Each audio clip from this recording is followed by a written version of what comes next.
Hi, everybody. Welcome. Hope folks are doing well. Sorry for the little delay. We're just getting set up. But yeah, hope folks are okay, especially amid the shutdown madness.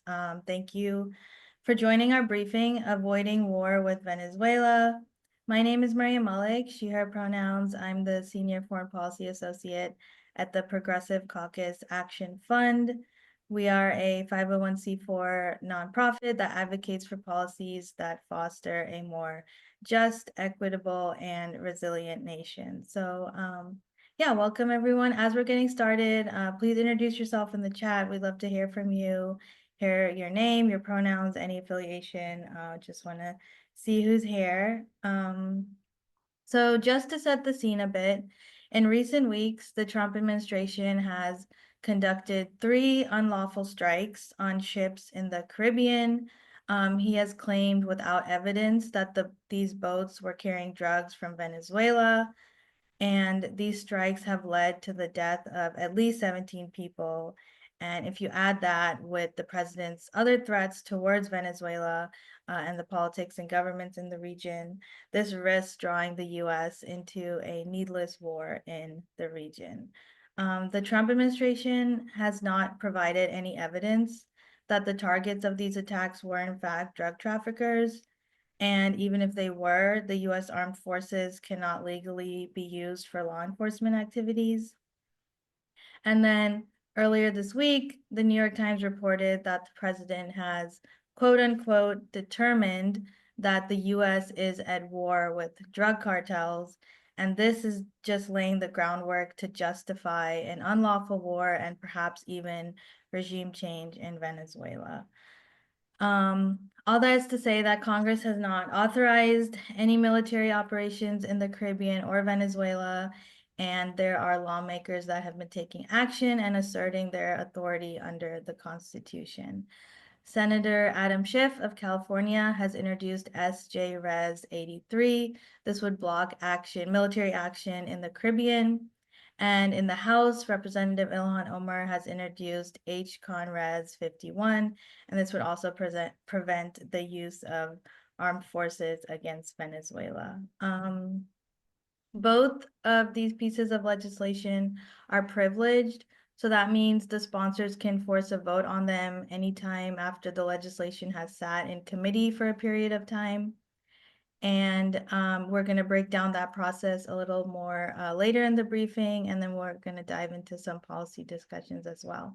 But first, just a few housekeeping items. We are going to dig deep into policy discussion, but we won't engage in any electoral conversations. Second, we've enabled automatic closed captioning. You can turn them on by going to the meeting controls toolbar, which is at the bottom of your screen, and click captions and then show captions. It is AI, so it's not perfect, and we're going to be adding improved captions before we send a video of this event to you. And then third, please ask questions. There should be a Q&A box at the bottom of your screen. You can drop questions in there anytime throughout the panel, and we're going to get to as many of them as we can. I'm going to turn it over to Eric Eikenberry now. Eric is the Government Relations Director at Win Without War, where he works with Congress, the administration, and activists globally to enact a just and progressive U.S. foreign policy.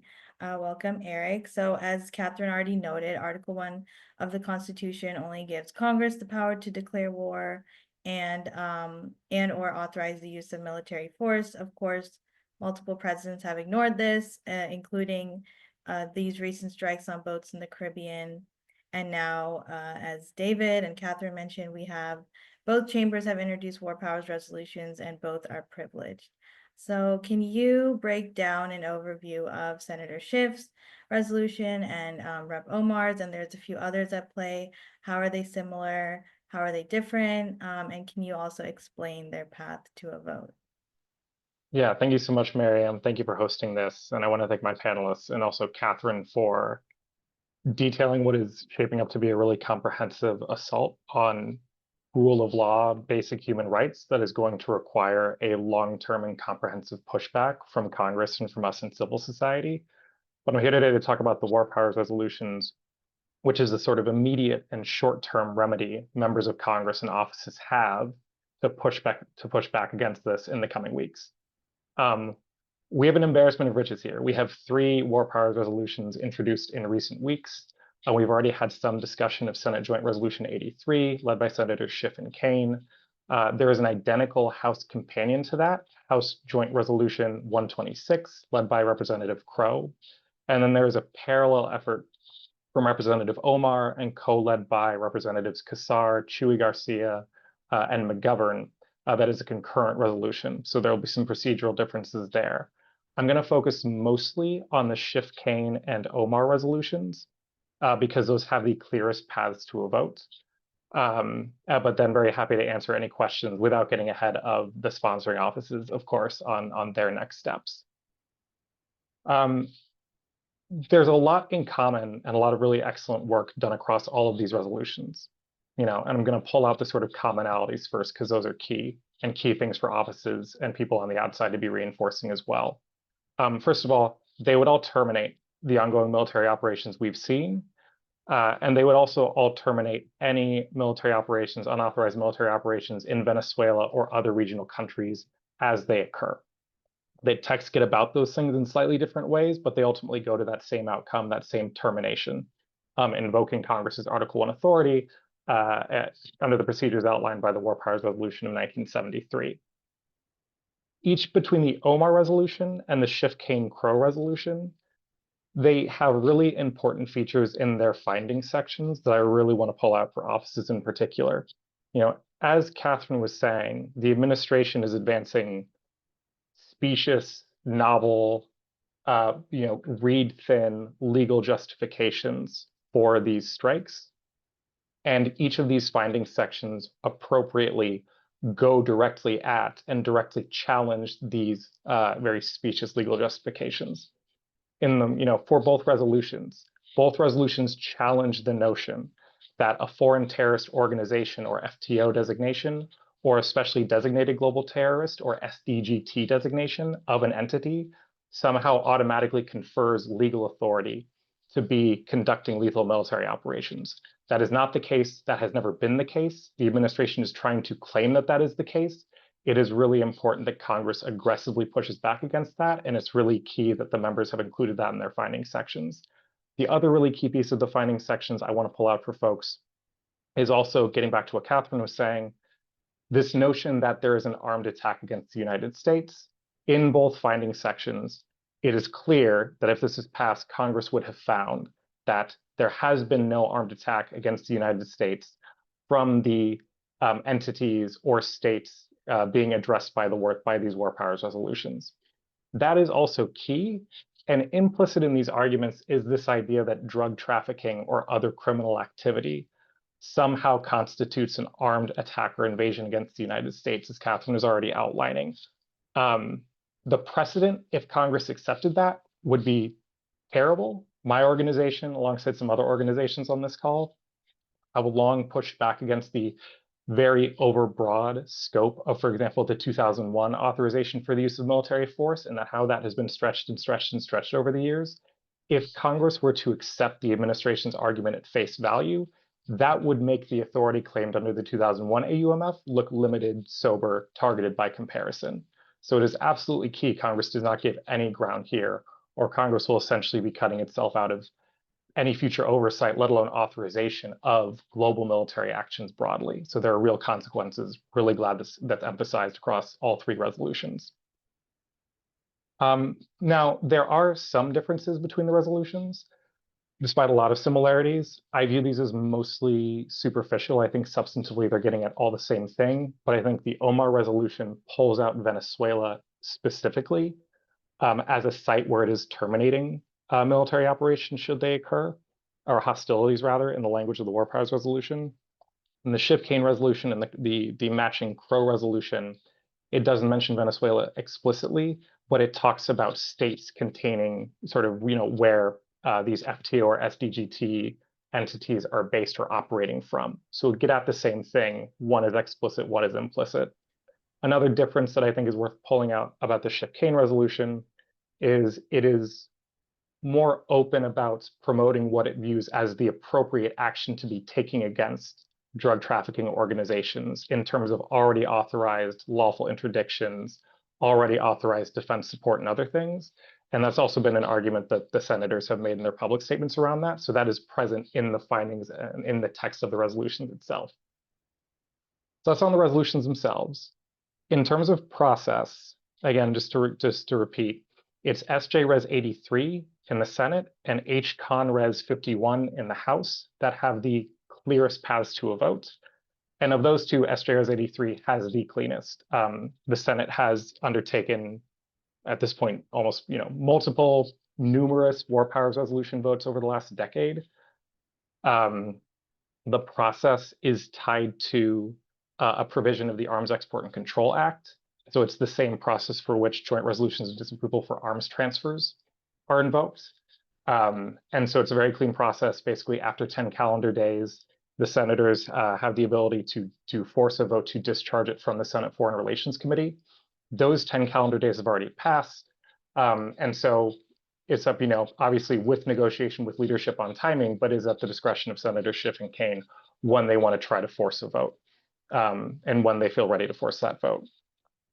On the House side, with the Omar resolution, HCon Res 51, there is a path to a vote. It's a bit more strained because of how the House works.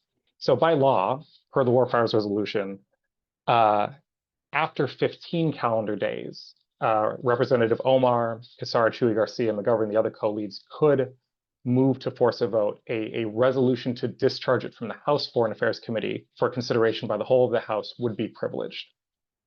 However, the House counts calendar days differently than the Senate counts calendar days. The House restricts counting calendar days to days the House is in session. Because this bill was formally introduced last week during a recess and because of the ongoing shutdown, the clock hasn't yet started on the Omar resolution, as I understand it. If somebody else has a different interpretation and I'm wrong, I would love to hear it and correct that information. But as I understand things, the clock hasn't started. And so depending on how things go, we are still several weeks out from seeing a vote on HCon Res 51. So there's still time to continue having conversations and building support around that, just given the parliamentary limitations. The other thing I'd like to flag is, even as Omar has this privilege process available to her, and the other co-leads have it as well, it still has to go through the House Rules Committee. It is still subject to all the chicanery of the House Rules Committee, all the things leadership could do to use the Rules Committee to potentially prevent a vote and potentially strip it of its privilege. There is unfortunately precedent for a speaker using the Rules Committee to strip a privileged War Powers resolution of its privilege via some Rules Committee chicanery. Happy to go into detail there, but the upshot is a vote on the Omar resolution. Hopefully it is a full vote on the underlying text as it's being brought to the floor. But we may have a situation where the decisive vote on an Omar resolution may be tied to a rule coming out of the Rules Committee. And so the vote on the rule in a parliament as a parliamentary matter may ultimately be the deciding vote on the underlying text itself. And given how the Rules Committee operates, offices may only have, and us on the outside may only have, a day or less turnaround to know that this is coming, to be able to mobilize people and support. That was a lot. I will pause there, but really thanks, Miriam, for the space, and happy to keep talking about this in the Q&A. Wonderful. Thank you so much, Eric. Very helpful. All right, next I'm going to turn it to Sanho Tree. Sanho is a fellow at the Institute for Policy Studies and has been the director of its drug policy project since 1998. A former military and diplomatic historian, he works on the reform of both international and domestic drug policies. Welcome, Sanho. So as we've talked about and mentioned, the Trump administration has used alleged drug trafficking from Venezuela as one justification for the strikes on these boats. How legitimate are those concerns when it comes to Venezuela? And can you also give us some historical context on this war on drugs rhetoric and it being used before in foreign policy around Latin America? Thanks. Let's start with a little history lesson. There's a reason we don't we shouldn't allow our drug warriors to act as judge, jury, and executioner. It's because they have made many, many, many tragic mistakes in the past and ended up killing lots of civilians. I want to call your attention to two particular cases that were particularly egregious. Number one happened in April of 2001 over the Peruvian Amazon, where the United States had what was called the air bridge denial strategy to basically use local air forces to shoot down planes that were suspected of being drug traffickers. And in this particular case, a CIA spotter plane, a contractor, misidentified a plane, a pontoon plane. They thought it was a drug trafficking plane. They called in the Peruvian Air Force. By the time the two fighters arrived, they realized they had probably made a mistake. It didn't look suspicious, and they begged the planes not to shoot. And of course, it was too late, and they opened fire, and they ended up killing a U.S. missionary, Veronica Bowers, and her infant daughter, Chastity Bowers.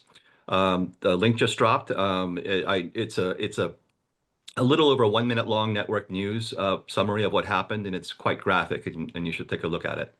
Second case I want to talk about is Aguas, Honduras in 2012, where the DEA opened fire along with local forces against basically a water taxi. And they did it from helicopters and from the ground, and they killed 4 people, including 2 pregnant women. So under local law, that's 6 fatalities. They basically machine gunned a water taxi, and they were traveling at night, which makes perfect sense in these regions where it's incredibly hot to be traveling by daytime in an open boat. And so another link just dropped to that story by Charlie Savage in the New York Times. Now, I think what attracts Trump to this, what seduces him, is the type of power this gives him. That he covets the kind of power of the wrathful God of the Old Testament. The idea that you can smite anyone who displeases you from the heavens without consequence or repercussions. Choose your favorite deity, whether it's a thunderbolt from Zeus or Thor's hammer, but this is the kind of power that appeals to him. And if he's allowed to normalize this kind of international extrajudicial killing, I don't think it's a far leap for Trump and Stephen Miller to try to normalize this domestically. Imagine a cop chasing a guy down the street for 5 blocks and says, well, it's a hot day. I didn't feel like chasing him for another 5 blocks, Your Honor. So I took out my pistol and I shot him in the back. We know that this happens all the time in the United States, but they don't say this in a court of law. They would never use that to defend themselves. And yet here's the president of the United States declaring this on the international stage. This is exactly what we're going to do. We're not going to do police work. We're just going to simply kill people outright. Now, imagine now the shoes on the other foot. So imagine there are only 2 legal gun stores in all of Mexico, right? And most of the killings are done by guns smuggled to the United States. And they call it the River of Iron that has slaughtered literally hundreds of thousands of Mexicans in the past 20 years. Would it be okay for the Mexican military to blow up a U.S. fishing boat because they believed it was smuggling deadly guns into Mexico and offered zero evidence? Would that be acceptable to this administration? If not, why not? And the only explanation I can come up with is imperialism, because we said so, and that's that. Now, the U.S. is not under armed attack from drug traffickers, just the opposite. Consumers in the United States are, if you will, begging to be attacked with these drugs and have been more than willing to pay grossly hyperinflated prices for the privilege of being attacked by these drugs. In fact, they are willing to risk prison just to hand fistfuls of dollars over to drug traffickers. So just as alcohol drinkers were once willing to pay bootleggers vast sums of money for the booze, the effect of prohibition, whether drugs or alcohol, is that so long as there's high demand, we end up giving an indirect price support to these smugglers who are willing to smuggle what are essentially minimally processed agricultural and chemical commodities that cost pennies per dose to manufacture. The higher the risk to the individual smuggler, the higher the risk premium they get to charge the next person down the smuggling chain. That's how these products, these commodities, snowball in value as they reach their final destination. So we need to acknowledge that it is our policies that makes these drugs astronomically more valuable, when in fact they should be worth very, very little in an open market. Put another way, tobacco kills far more people in the United States than drugs ever will or ever could. But we don't say that we're under attack from Philip Morris or R.J. Reynolds, and we certainly don't use drones to execute their executives. Now, in recent days, however, this conversation has drifted toward a direction that many of us suspected this was about to begin with, which is that the administration is openly talking about regime change in Venezuela. And this is a country that has the largest proven oil reserves in the world. And Donald Trump has never met a hydrocarbon he didn't covet. Now, I've spent a lot of time in Colombia covering their drug war for the past 25 years. And I spent a lot of time in Putumayo department in southern Colombia, ground zero for Plan Colombia. It's also an oil-rich province. And every morning I would wake up and look over the horizon, and you could see a different column of black smoke rising in the distance. That's because the guerrillas had attacked the pipeline the night before. It's very easy to do. They drive along the roads, which is the pipelines parallel the roads for service reasons. They have to. And it's very easy for them to just shoot a few holes into it, throw a road flare onto it, and you've got a nice bonfire going. Now, add to that modern technology of drones. As we can see in Ukraine, they can cause tremendous damage to oil infrastructure. Even a $500 hobbyist drone, if you attach a small incendiary grenade to it, can blow up refineries and storage containers. So I think it's incredibly important that we disabuse this administration of the idea that they can simply install a new government and take the oil. You cannot extract oil without relative peace. And to achieve that, you need a modicum of legitimacy. So a small band of resistance fighters in Venezuela and a small amount of money can cause tremendous damage for a very long period of time. And I'll drop a link here to some images. You can see for yourself what it looks like to attack pipelines and how easy it is. Finally, I think we need to take apart this idea of narco-terrorism. This is something that was attempted back in 2002, 2001 by the Bush administration, but that was more to fuse the war on terror and the war on drugs to get funding vehicles through Congress. This is much more about doctrine change and changing the laws. And these are incredibly complicated phenomena that have different sets of motivations and different solutions. A drug trafficker is motivated by money. A terrorist is motivated by ideology and grievance. And whatever doesn't kill them only makes them angrier in many ways. And so if you bomb a drug trafficker, you escalate the risk premium to everyone else in that industry. It sucks if you're the one who's killed, but for everyone else within the smuggling operation, they move up a rung, or rival cartels take over that turf. It's wide open now for them to take. Similarly, bombing terrorists, these masculine kinetic solutions that Hegseth likes to brag about, tends to cause a lot of collateral damage, and it can increase public support for people who are sitting on the fence. Imagine the wedding parties who blew up in Afghanistan during the occupation there. And so these kinds of one-size-fits-all solutions to a complicated problem ends up amplifying the motivational feedback loops of the very people you're trying to stop, right?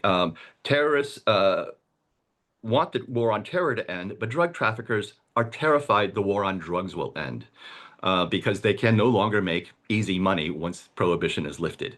And so we need to look at the origins of these problems and attack them separately. And both of those problems require precise policing solutions, not militarized solutions. Thank you. Wow, thank you so much, Sanho. That was very insightful and just breaking down how it's really, U.S. imperialism hegemony that's driving so much of this and how the U.S. gets to act with impunity. Very important points. Appreciate all that. And just a reminder to folks, if you do have questions, just drop them in the Q&A box and we'll get to them at the end. We'll save about the last 10 minutes or so for questions. But lastly, I'm going to turn it over to Alex Main. Alex is the Director of International Policy at the Center for Economic and Policy Research. He monitors economic and political developments in Latin America and beyond, and regularly engages with policymakers and civil society groups. Alex, so Sanho just very insightfully and helpfully alluded to that the strikes are just the latest in a long list of unjust U.S. military interventions in Latin America. Can you give us some background around U.S.'s relations with Venezuela? how they play into relations in the wider region, and what do you think could be the consequences of U.S. military action directed at Venezuela? Okay. Thanks, Miriam. Yeah, that's a huge question, and I'm going to try to be extremely concise, so I'm not going to be able to answer all of that. But yeah, first of all, thanks. Thank you to all my fellow panelists for their great presentations. It was great, in particular, to hear Sanho highlighting, the enormous damage that the militarized drug war has done in the past that hasn't gotten enough visibility. It's an issue that we've worked on a lot. And I actually just shared an op-ed. We did an in-depth investigation on the DEA killings in Hawass and the lack of accountability around them, although the findings of our investigation were confirmed by the Inspector Generals of Department of Justice, Department of State. But to date, the DEA has not been held accountable for those killings and for the subsequent cover-up that they did in Congress and vis-a-vis the media. But so I'm just going to jump right into this. So you all know at this point that the Pentagon has been drawing up plans for military strikes against Venezuela on Venezuelan soil. And it's pretty clear at this point that the ultimate goal of this is regime change via military intervention, using this pretext of an unauthorized war on cartels or a war on narco terror. And I want to start by saying, and it's maybe stating the obvious, that military strikes on Venezuela would be absolutely disastrous for Venezuela, for the U.S., and for the region.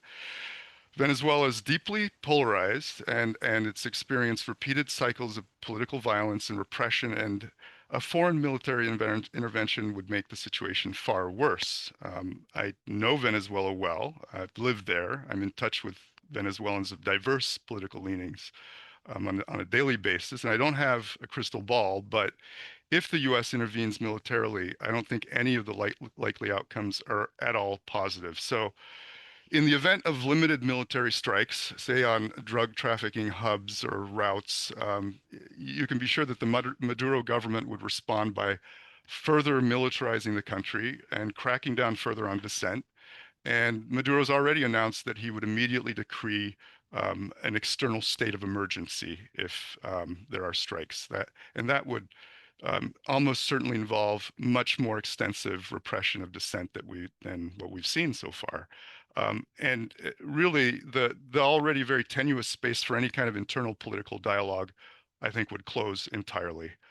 And if Maduro and top leaders are directly targeted, as some have suggested, there could be a political transition, but I think it's very doubtful that it would be peaceful and democratic, given that the Venezuelan armed forces are both strongly ideologically aligned with Maduro and Chavismo, and they have a vested interest in maintaining the entrenched systems of corruption that benefit them.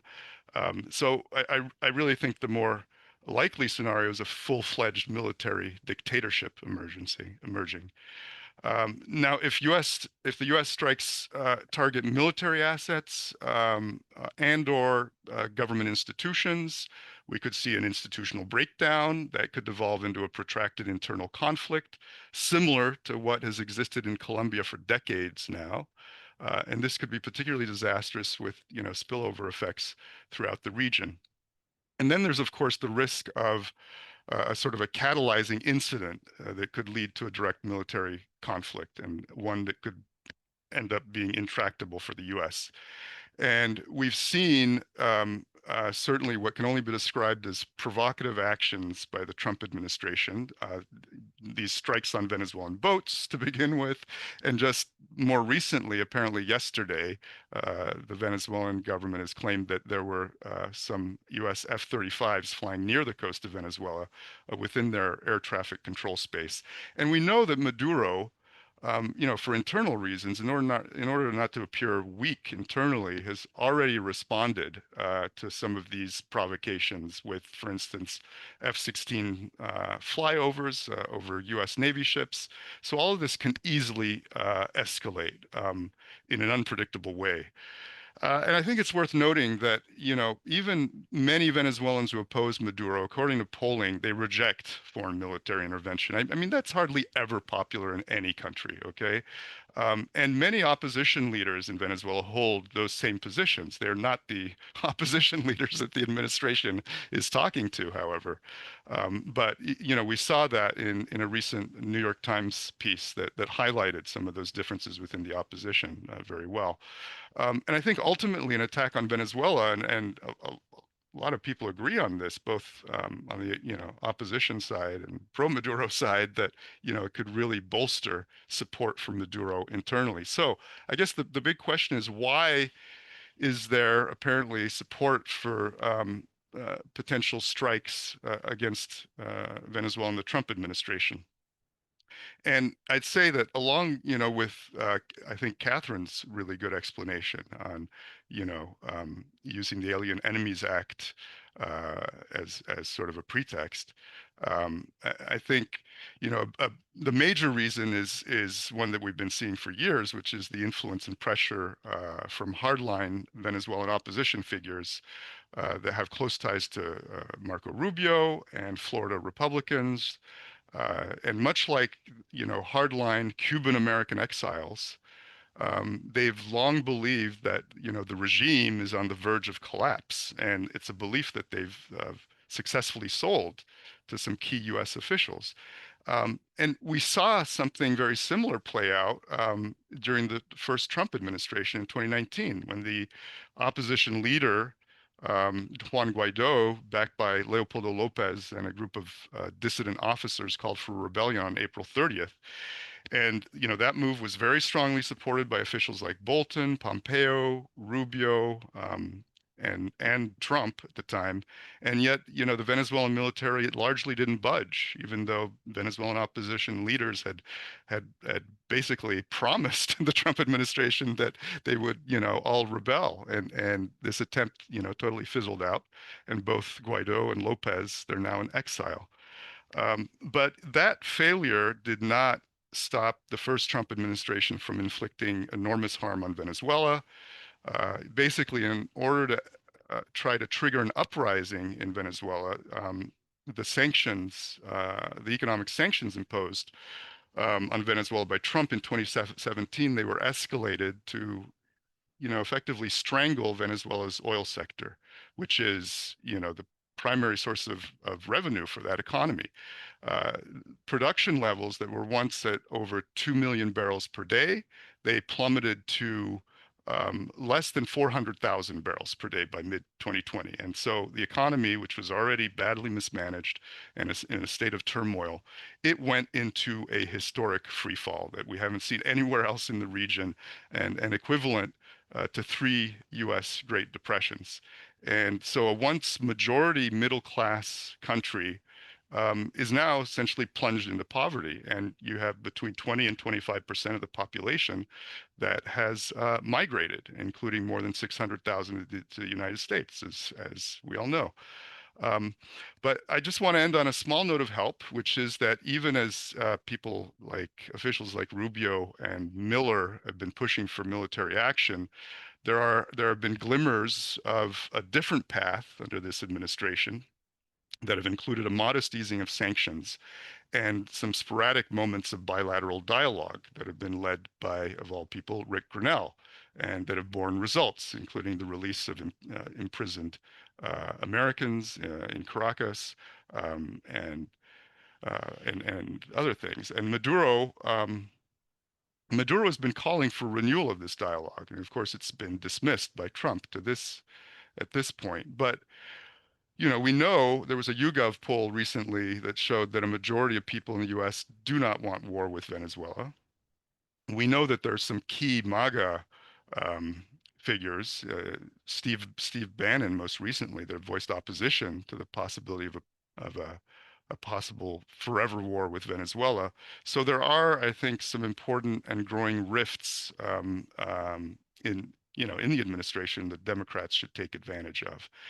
And ultimately, though the situation in Venezuela is incredibly polarized and thorny and frankly horrifying, really the only path is negotiation, engagement, and diplomacy. And they offer far more hope than a violent regime change strategy that would almost certainly bring devastation to Venezuela and instability to the region. And I don't think I have time to talk about the regional response, maybe in the Q&A. But, just a final thing, which is that, Venezuela might be the first target of this, but if this isn't stopped now, if this military action isn't stopped now, either through a congressional war powers resolution, or through strong public pressure, after Venezuela, other countries could very easily be targeted. And we've already heard, threats against Mexico, threats of seizing the Panama Canal, and that could all become also part of this unauthorized war on narco-terror. So yeah, it needs to be stopped immediately. Thank you. Wonderful. Thank you so much, Alex. Quite a grim update, but very much needed.